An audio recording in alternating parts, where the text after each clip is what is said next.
Mathuradas Prasadilal Hindu inter college. देखिए किस कदर यहाँ पे बच्चे प्रेयर के बाद वापस अपनी कक्षाओं की तरफ जा रहे हैं, किस अनुशासित ढंग से, वो दिखाने का मुझे प्रयास है। मैं चाहता हूँ स्कूल के बारे में जो भ्रांतियाँ हैं कि गुंडागर्दी होती है, दादागिरी होती है, वो आपके मन का भ्रम टूटे। स्कूल के अंदर इन व्यवस्थाओं को देखें। आगे मैं इस स्कूल की दौड़ से ली हुई विजुअल्स आपको दिखाऊंगा, इस स्कूल की व्यवस्थाएं दिखाऊंगा, प्रेयर दिखाऊंगा और एक एक एपिसोड, अलग अलग एपिसोड में दिखाऊंगा कि किस कदर ये स्कूल जो आपका अपना स्कूल है मथुरादास प्रसादीलाल हिंदू इंटर कॉलेज, अनुशासन की नई तस्वीर बयां कर रहा है। स्कूल के बाहर जो हो रहा है उसको छोड़िए, वो तो सब मिलके उसको दूर करेंगे, लेकिन स्कूल की अंदर की इन व्यवस्थाओं को सुधार रहा है खुद स्कूल का प्रशासन। तो गौरवान्वित होइए, ये शांत बच्चे अनुशासित ढंग से अपनी कक्षाओं की तरफ बढ़ रहे हैं स्कूल प्रशासन की निगरानी में। देखिए इस वीडियो को अंत तक और गौरवान्वित होइए कि आप स्कूल से पढ़े हुए, आपका बच्चा इस स्कूल में पढ़ता है जिसका नाम है मथुरादास प्रसादीलाल हिंदू इंटर कॉलेज। तो आपने ये चंद झलकियाँ देखी, ये मथुरादास प्रसादीलाल हिंदू इंटर कॉलेज यानी MPHIC स्कूल रामनगर के प्रेयर ग्राउंड की है। मैंने इस स्कूल का प्रेयर को कवर किया ड्रोन कैमरे से, वो भी वीडियो में आपको दिखाऊंगा। फिलहाल आपने कुछ झलकियां देखी हैं। हाय मैं रवि के बिंदास बोल में आपका स्वागत है। दरअसल इस स्कूल के बारे में कई भ्रांतियां हैं कि इस स्कूल में गुंडागर्दी होती है, ये तो बेकार स्कूल है, ये स्कूल है। मैं आपको बता दूं, ये पूरे रामनगर उत्तराखंड का शायद पहला ऐसा अर्ध सरकारी स्कूल है जहां 2 पालियों में स्कूल चलता है। यहाँ इंग्लिश मीडियम की भी पढ़ाई होती है, यानी कि सर्वगुण संपन्न की ओर बढ़ता हुआ school Mathuradas Prasadilal Hindu inter college. हम भी यहाँ से पढ़े हुए छात्र हैं। आज इस स्कूल से पढ़े हुए छात्र अलग अलग देशों में नौकरियां कर रहे हैं, अलग अलग राज्यों के कई बड़े अधिकारी के रूप में कार्य कर रहे हैं और बड़े बड़े पत्रकार बन चुके हैं इस स्कूल के छात्र। जब मैंने स्कूल के बाहर का माहौल देखा तो मुझे बड़ा दुख हुआ, लेकिन इस स्कूल की 4 दीवारी के अंदर जो अनुशासन है उसको देखने लायक है। वही अनुशासन मैं आपको दिखाने की कोशिश कर रहा हूं। अलग अलग सीरीज में इस मथुरादास हिंदू इंटर कॉलेज की मैं आपको वो झलकियां दिखाऊंगा कि आप हैरान हो जाएंगे कि स्कूल के बाहर जिस तरह से गुंडागर्दी हो रही है अपना लड़कों द्वारा, वही स्कूल की 4 दीवारी के अंदर अलग माहौल है, अनुशासित माहौल है। और ये माहौल बनाया है नवनियुक्त प्रिंसिपल संजीव शर्मा जी ने और बाकी यहाँ के स्कूल के स्टाफ ने। मैं सुबह यहाँ के जो प्रभारी हैं, सुबह की मीटिंग के, मेवालाल जी से भी मिला हूँ और यहाँ के PTI सर से भी मिला हूँ। यानी कि एक खूबसूरत माहौल, ड्रोन कैमरे से लिए गए विजुअल आप देखेंगे तो आप देखेंगे कितनी खूबसूरत तरीके से ये आगे बढ़ा है। और यहाँ राष्ट्रगान को भी मैं आपको सुनाऊंगा कि ठीक 52 सेकंड में ये राष्ट्रगान बजा है इस स्कूल में। तो MPHIC स्कूल की अंदर के अनुशासन को देखकर आप बाहर की परिस्थितियों को अलग रखिए। और मैं पुलिस प्रशासन से मांग करता हूं कि जब स्कूल की छुट्टी होती है, जब स्कूल के बच्चे आते हैं, उस दौरान सिर्फ आधे घंटे का टाइम होता है, एक पुलिस की गश्ती आप लगा दीजिए ताकि इस स्कूल का बाहर का माहौल खराब ना हो, स्कूल की छवि खराब ना हो, क्योंकि ये स्कूल वास्तव में बहुत खूबसूरत बन रहा है अनुशासन की दृष्टि से, पढ़ाई की दृष्टि से और भी कई मायनों में। फिलहाल इस वीडियो को देखिए अंत तक और जानिए कैसा है आपका मथुरादास प्रसादीलाल हिंदू इंटर कॉलेज, अब कैसा है प्रेयर के दौरान। इसके बाद मैं अलग अलग एपिसोड आपके सामने लेके आऊंगा, टीचरों से बात करवाऊंगा, स्कूल के दौरान टीचर कैसे पढ़ाई करवा रहे हैं, स्कूल की कक्षाएं कैसी हैं, वो सब माहौल मैं आपको दिखाऊंगा। फिलहाल देखिए रवि के बिंदास बोल। तो सुबह के बजे हैं 7:30 से पौने 8 बजे का ये समय है। ड्रोन कैमरे से आप ये विजुअल्स देख रहे हैं, मथुरादास प्रसादीलाल हिंदू इंटर कॉलेज की प्रेयर हो रही है। स्कूल के बच्चे अनुशासित ढंग से खड़े हैं, प्रेयर में भाग ले रहे हैं। और ठीक सामने कई बच्चों ने देखा होगा जो से पढ़ के गए होंगे कि ये सामने स्कूल के वो स्टाफ है जो प्रेयर करवा रहा है। सामने मेवालाल जी आपको दिखाई दे रहे हैं जो स्कूल के सुबह की पाली के प्रभारी हैं। इस स्कूल में बच्चों को अनुशासन सिखाना ये स्कूल स्टाफ की ज़रूरत होती है, उनका धर्म होता है, कर्तव्य होता है। और ये इस बात का प्रमाण है कि शांतिपूर्वक प्रेयर करते ये हज़ारों छात्र। मैं आपको बता दूं कि इस स्कूल में लगभग 2000 से अधिक छात्र पढ़ते हैं। सुबह की पाली में भी 1000 से ज़्यादा छात्र यहाँ पढ़ते हैं। तो एक साथ इतने छात्र अनुशासित ढंग से रहें, ये अपने आप में एक ऐसा उदाहरण है जिसका कोई उदाहरण पूरे हिंदुस्तान भर में देखने को शायद ना मिले। अनुशासित ढंग से ये बच्चे प्रेयर कर रहे हैं। और देखिए मैंने कोशिश करी है कि मैं चोरी छिपे इन बच्चों के बीचों देखूं कहीं कोई हरकत तो नहीं कर रहा है, क्योंकि जब हम लोग प्रेयर करते थे तो जो पीछे हमारा दोस्त होता था वो हमें उंगली करता था, कहीं छेड़ता था हमको ताकि हम लोग डिस्टर्ब हो और हमारी पिटाई हो। लेकिन यहाँ पर ऐसी कोई हरकत करती हुई नहीं दिख रही है। ड्रोन कैमरे से विजुअल्स करते समय इस बात का हमने ध्यान रखा कि हम आसपास की बिल्डिंगों पर फोकस ना करें, हम सिर्फ स्कूल प्रांगण पर ही ध्यान दें। अगर गलती से कहीं बाहर की बिल्डिंग दिखाई दी हो तो उसके लिए हम क्षमा प्रार्थी हैं। ये सामने स्कूल के सर अभी समझा रहे हैं बच्चों को कि कैसे आपको स्कूल का सफाई करनी है। दरअसल इस स्कूल में अलग अलग जगह पर सफाई के डिब्बे रखे गए हैं, यानी कूड़ादान के लिए हर स्कूल की कक्षा के बाहर एक डिब्बा है, स्कूल के कक्षा के अंदर एक डिब्बा है। और देखिए किस कदर बच्चे शांत मुद्रा में खड़े हैं, अपने टीचर को ध्यान से सुन रहे हैं। स्कूल के जो सामने का गेट है ये बंद हो जाता है 8 बजे के बाद, फिर तभी खोलेगा जब स्कूल के बच्चों की छुट्टी होती है। देखिए ये जो आप देख रहे हैं यहाँ 6, 7, 8 के बच्चे हैं, यहाँ जो क्लासें चलती हैं उनको भी आपको दिखाऊंगा मैं। आपको इस स्कूल का हर एक हिस्सा मैं आपको दिखाऊंगा, और जिनके बच्चे इस स्कूल में पढ़ते हैं या जो चाहते हैं कि हम अपने बच्चों को इस स्कूल में पढ़ाएं, वो इस स्कूल की इन झलकियों को अवश्य देखें। तो मथुरा दास पसादीलाल हिंदू इंटर कॉलेज की हर वो चीज़ मैं आपको दिखाऊंगा, ताकि आप देखिए ये कूड़े का डिब्बा कूड़ादान दिखाई दे रहा होगा आपको। तो हर जगह पे हर खंबे कम से कम 3-4 खंबों के बाद एक कूड़ादान आपको दिखाई देगा। ये देखिए किस कदर बच्चे शांत बैठे हुए हैं। तो लगभग मैं यहाँ 10 से 15 मिनट रहा हूँ, बच्चे शांत तरीके से खड़े थे, कहीं भी ऐसा महसूस नहीं हुआ। पीछे की तरफ के बच्चे बड़े शरारती माने जाते हैं, वो भी बड़ी शांत थे। और मैं चूंकि इस स्कूल का विद्यार्थी रहा हूँ तो मेरे लिए ये बड़ी खुश करने वाली बात थी और एक गौरवान्वित करने वाली बात थी कि मेरा ये स्कूल अब अनुशासन की नई दिशा की तरफ बढ़ रहा है। यहाँ के स्कूल के टीचर खुद अनुशासन में हैं और मैं इन स्कूल के गुरुओं को प्रणाम करना चाहता हूँ कि वास्तव में मुझे आप लोगों ने गौरवान्वित करवाया है। मैं गर्व से कह सकता हूँ कि इस स्कूल से मैं पढ़ा हूँ। देखिए कितने प्यारे प्यारे बच्चे, ये 6, 7, 8 के बच्चे हैं और ये इनके लिए कौतूहल का विषय हो सकता है कि ड्रोन कैमरा इनके ऊपर से गुजर रहा है। और ये देखिए यहाँ पे कई ऐसे बच्चे होते हैं जो लगभग निम्न मध्यम परिवार के हैं या गरीब परिवार के बच्चे हैं, क्योंकि यहाँ पे फीस नहीं लगती है। यानी कि एक प्रकार से जो सरकारी स्कूल की सुविधाएं होती हैं वो आपको मिलेंगी, लेकिन जो यहाँ का अनुशासन है, यहाँ की जो व्यवस्थाएं हैं, तो अनुशासन और जो व्यवस्थाएं हैं वास्तव में एक उदाहरण प्रस्तुत करेंगी। इस समय राष्ट्रगान चल रहा था तो ड्रोन कैमरे के विजुअल मैं आपको दिखा रहा हूँ। आगे मैं राष्ट्रगान भी आपको सुनाऊंगा कि किस कदर राष्ट्रगान के दौरान ये बच्चे कितने शांत खड़े हैं। देखिए आप, कहीं पर भी कोई हलचल नहीं है। तो ये उदाहरण है। और सिर्फ रामनगर की बात नहीं करूँ, मैं उत्तराखंड की बात करूँ और मैं पूरे देश की बात करूँ तो हर प्राइवेट पब्लिक स्कूल को टक्कर देने की कगार पर आ चुका है ये MPHIC स्कूल। और वास्तव में देखिए एक एक बच्चा अनुशासित ढंग से खड़ा है। स्कूल हमारे जीवन का एक आधार होता है, हमारी शैली किस तरह से आगे बढ़ेगी उसका एक बेस होता है। तो उस आधार को मजबूत करते हमारे ये बच्चे और इनके पीछे खड़ा है यहाँ का स्टाफ, यहाँ का स्कूल की व्यवस्थाएं। और मैं प्रणाम करना चाहता हूँ यहाँ के प्रिंसिपल महोदय को कि वास्तव में उन्होंने एक नई दिशा की तरफ लेके जा रहे हैं अपने से स्कूल को। हमारे लिए भी गौरव के पल होंगे। तो इन विजुअल्स को दिखाने का मेरा मकसद यह है कि कल जो आपने वीडियो देखा था कि जहाँ पे स्कूल के बाहर गुंडागर्दी, और मैं बता रहा हूँ जब यहाँ प्रेयर हो रही है उसी अब कुछ देर में आप राष्ट्रगान सुनेंगे। गौर कीजिएगा 52 सेकंड का राष्ट्रगान बच्चों ने किस कदर खूबसूरती से गाया है।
आपने राष्ट्रगान गाया है इससे प्रतीत हो रहा है कि 15 अगस्त बहुत पास है और यही नेशनलिटी हमारे दिखाई देनी चाहिए।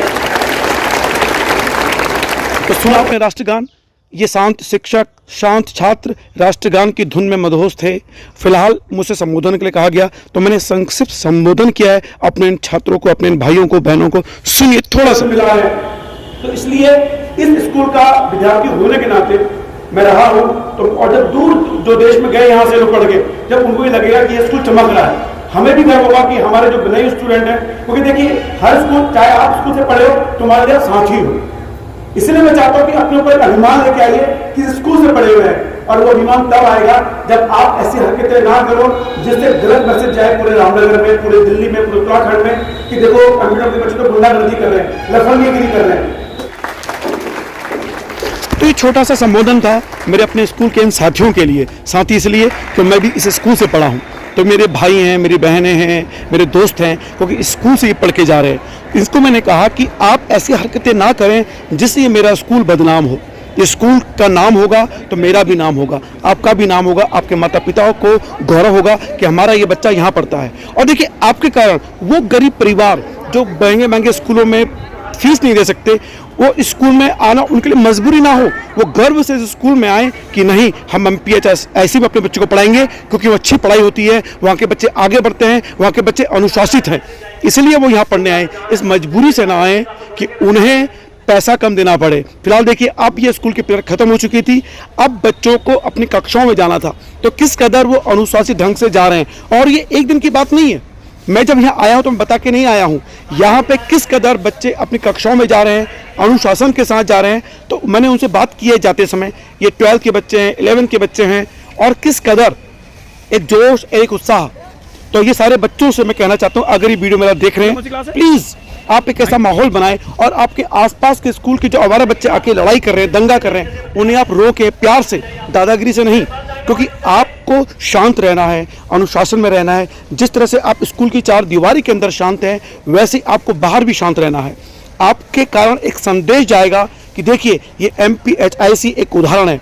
ये प्यारी प्यारी सी बच्चियां, देखिए ये स्कूल के बच्चे, इनको भी लगे कि हम सही माहौल में पढ़ रहे हैं। जब बच्चियां को भेजें अपने स्कूल, पेरेंट्स अपने बच्चों को, तो उन्हें डर ना लगे कि हमारी लड़कियां असुरक्षित हैं, आवारा बच्चे उन पर बुरी नज़र तो नहीं डाल रहे हैं। उनको बचाना भी आपकी जिम्मेदारी है, क्योंकि स्कूल प्रशासन की सारी व्यवस्थाएं स्कूल के बाहर नहीं हो सकती हैं। तो आपको करना क्या है, आपको चौकन्ना बन के रहना है, आपको अपना स्कूल का जासूस बनना है, आपको अपने भविष्य का जासूस बनना है कि हमें इस स्कूल की इन मर्यादाओं को आगे रखकर आगे बढ़ाना है, और उन्हें बताना है कि हम ऐसे स्कूल से पढ़ते हैं जहां कम फीस के कारण बच्चे नहीं आ रहे हैं, इसलिए आ रहे हैं क्योंकि अच्छी पढ़ाई होती है। तो पब्लिक स्कूलों में बहुत महंगी महंगी फीस होने के कारण भी बच्चे वहाँ जाते हैं। क्यों? क्योंकि उनको लगता है कि वहाँ अनुशासन है, वहाँ अच्छी पढ़ाई होती है। यहाँ के बच्चे जब अच्छा पढ़ेंगे, और देखिए इस स्कूल में इंग्लिश स्पीकिंग कोर्स भी शुरू हो चुका है, यानी यहाँ के बच्चों को आप इंग्लिश बोलते हुए भी सुनेंगे। तो पब्लिक स्कूलों को टक्कर देता ये मेरा मथुरादास प्रसादीलाल हिंदू इंटर कॉलेज। ये जो मेरे बच्चे हैं, मेरे दोस्त हैं, मेरी बहनें हैं, मेरे भाई हैं, मुझे बड़ा गौरवान्वित महसूस होता है कि जब ये लोग आगे बढ़ेंगे गौरव के साथ। और वो माता पिता इस वीडियो को अवश्य देखें कि स्कूल के अंदर बच्चे कर क्या रहे हैं, किस अनुशासन से वो रह रहे हैं। तो आपका ये फर्ज बनता है कि आप अपने बच्चों को स्कूल के गेट के अंदर छोड़ के आएँ। स्कूल के गेट के बाहर जब आप रहें तो बाहर लड़ाई तो नहीं हो रही है, ये आपका फर्ज है, क्योंकि स्कूल के अंदर की गारंटी स्कूल प्रिंसिपल दे रहे हैं, स्टाफ दे रहा है, लेकिन स्कूल के गेट की बाहर की गारंटी वो कैसे दे सकते हैं। इसलिए स्कूल प्रशासन के साथ अभिभावकों को भी पुलिस प्रशासन के पास जाना चाहिए कि हमें ऐसे कांस्टेबल मुहैया कराइए कम से कम, क्योंकि स्कूल 2 पालियों में चलता है। हजारों बच्चे यहाँ पढ़ रहे हैं और इन हजारों बच्चों को संभालना बहुत बहुत मुश्किल का काम है। अंदर वो व्यवस्थाएं सही ढंग से चाक चौबंद है, लेकिन बाहर नहीं है। उम्मीद करता हूँ आपको वीडियो पसंद आया होगा। आपने दोनों कैमरे से विजुअल देखे होंगे। ये मेरा पहला एपिसोड है, अगला एपिसोड भी बहुत जल्द आपके सामने आएगा, और मैं उम्मीद करता हूँ कि आप इस वीडियो को पसंद करेंगे और अपने इस स्कूल को, खासकर मैं उन पेरेंट्स से कह रहा हूँ जिनके मन में डर है, जिन्होंने सिर्फ इसलिए भेज दिया कि उनके पास पैसा नहीं था, मजबूरी हो गई उनको इस स्कूल में डालना, तो उन्हें भी गर्व हो कि नहीं, आपने अपने बच्चों को सही स्कूल में भेजा। तो यहाँ जितने भी टीचर अपॉइंट किए जाते हैं वो प्रॉपर एक मेथड से अपॉइंट किए जाते हैं, ऐसे किसी भी टीचर को नहीं रख लिया जाता। तो अगर आपके मन में कभी ये भाव आए कि इस स्कूल में हम कम फीस के कारण एडमिशन दे रहे हैं, तो ये भाव हटा दीजिए। आप अपने बच्चों को इस कारण यहाँ लाइए कि ये स्कूल अच्छा है, अनुशासन प्रिय है, अच्छी पढ़ाई होती है और एक नई दिशा को ले जाने वाला स्कूल है। अगर आप यहाँ तक आए तो आपके अपना चैनल रवि के बिंदास बोल को सब्सक्राइब करना ना भूलें। इस वीडियो को अंत तक जरूर देखें अगर आप यहाँ तक आए हैं। अगर फेसबुक में देख रहे हैं तो फॉलो कराना भूलें हमारे पेज को, और यूट्यूब में देख रहे हैं तो हमारे चैनल को सब्सक्राइब कराना ना भूलें, जो आपका अपना चैनल है रवि के बिंदास बोल। इस स्कूल के हर स्टाफ से मैंने बात की है। यहाँ आदरणीय श्री मेवालाल जी जो यहाँ के सूबे की पालिका प्रभारी भी है, उनसे मैंने बात की, उनको आप सुन पाएंगे। अलग अलग स्कूल के टीचरों से हम बात करेंगे। अंत में हम बात करेंगे यहाँ के प्रिंसिपल आदरणीय श्री संजू शर्मा जी से, जब हम एपिसोड बना लेंगे उसके बाद हम उनसे बात करेंगे। आपके मन में कोई सवाल हो तो जरूर रखिएगा।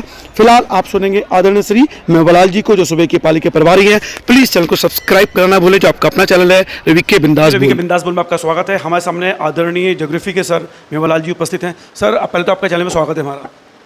जी, आप हमारे विद्यालय में आए, हमारे विद्यालय की प्रार्थना सभा की गतिविधियों को आपने कवर किया, इसके लिए पूरे विद्यालय परिवार की ओर से आपका हार्दिक अभिनंदन और स्वागत है। बहुत बहुत धन्यवाद। सर मुझे जानना है कि आप सुबह की पाली में जब तक प्रिंसिपल सर नहीं आते प्रभारी के रूप में रहते हैं? जी, विद्यालय हमारा 2 पालियों में चलता है और दोनों पालियाँ जो हैं अंग्रेजी माध्यम की कक्षाएँ चलती हैं।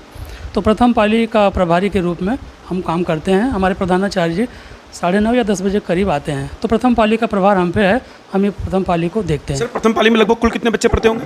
प्रथम पाली में लगभग 1100 करीब बच्चे हैं। 1100 के आसपास प्रथम पाली में? जी हाँ। और इसमें ये साइंस की क्लास चलती है या आर्ट्स की कॉमर्स की क्लास चलती है 11th 12th की? 11th और 12th कॉमर्स और आर्ट्स है, 6, 7, 8 है इंग्लिश मीडियम, 9th और 10th हिंदी मीडियम है। अच्छा, और शाम की पाली में क्या होता है? शाम की पाली में केवल इंग्लिश मीडियम की क्लासेस चलती हैं साइंस की, और 9, 10th इंग्लिश मीडियम। अच्छा, 6 to 8 नहीं चलता ना, 6 to 8 केवल फर्स्ट मीटिंग में चलती है। अच्छा, तो प्राइमरी क्लास भी चलती है पीछे? प्राइमरी की क्लासेज हमारे यहाँ नहीं चलती हैं। 6 to 12 आपके पास है? जी हाँ, 6 से लेकर के 12 तक की क्लासें हमारे विद्यालय में चलती हैं। सर बस मैं खत्म करूँगा, तो आपको क्लास का समय भी हो रहा होगा। ये बताइए कि जो यहाँ पे क्लासेस चलती, जब आप प्रेयर करते हो, उनको लाते हो, ले जाते हो, स्कूल चले जाते हैं बच्चे, इन सबको व्यवस्थित कैसे करते हैं आप लोग? कभी स्कूल के प्रांगण के अंदर कभी ऐसी धक्का मुक्की देखने को मिलती है? ऐसा नहीं होता, क्योंकि विद्यालय में जो भी गतिविधियाँ होती हैं सभी अध्यापकों का सहयोग लिया जाता है, सब मिलजुल कर काम करते हैं, कभी ऐसी कोई दिक्कत नहीं आई है। अच्छा, स्कूल के बाहर सर, स्कूल की छुट्टियों के बाद बड़ा लड़ाई झगड़ा होता है आपके स्कूल के बाहर, तो उस पर क्या कैसे आप लोग एक्शन लेते हैं, क्या करते हैं? विद्यालय के अंदर लड़ाई झगड़ा नहीं होता, क्योंकि विद्यालय के जो टीचर हैं वो सब खड़े रहते हैं, देखते रहते हैं, लाइन वाइज बच्चे निकलते हैं। यदि कोई बच्चा सड़क पे झगड़ा करता है तो उसके लिए पुलिस है वो एक्शन लेती है। बहुत धन्यवाद सर आपसे बात करने के लिए। फिलहाल आप देख रहे थे प्रेयर कैसे हुई, यहाँ पे प्रेयर को मैनेज किया प्रभारी मेवालाल जी, और ये हमारा स्कूल जो है इंटर कॉलेज एक उदाहरण बने, एक ऐसी नज़ीर बने पूरे उत्तराखंड के लिए कि हम भी गर्व से कह सकें कि हम भी इस स्कूल के पूर्व छात्र रहे हैं। धन्यवाद सर आपसे बात